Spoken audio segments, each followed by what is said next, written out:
Earlier we're talking about different types of livers, or I would call it an organic bait, something that has been taken off of a live animal.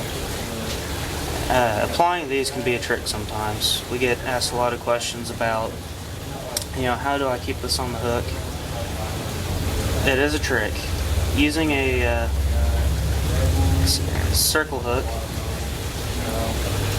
is an option. You can use circle hooks with a liver, but I prefer to use a treble hook, just a plain Jane treble hook. How I do this is I take my chicken liver.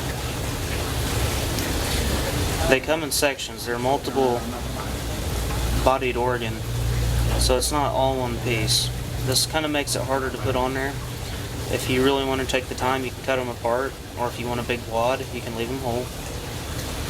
About the best way to do this is at the main body or the largest chunk, take the eye of your treble hook, push the eye through the liver.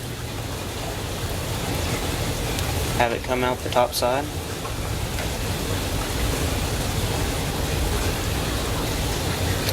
Now take the other piece of the chicken liver, and then you can take each body on top of that. And there should be this third body here on this one piece.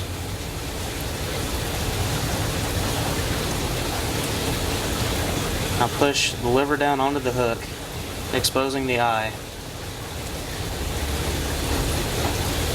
Once the eye's been exposed, it's easy to use a snap swivel if you're going to be rebaiting often.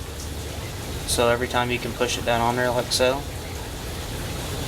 snap the swivel, you're ready to go. A second option when using liver, you can use a circle hook or a bait holder, both of which are going to work about the same since they're a single hook. The way to start is you take your piece of liver that you're wanting to use. Now usually, like I said, they come in multi-bodies. There's usually about 3 sections to a liver. But this, it's really going to be just how well you can sew it on there. You try to aim for where you have the thickest part of the liver. So you just got to pick a spot that go where it's the thickest. So just start kind of rolling it back in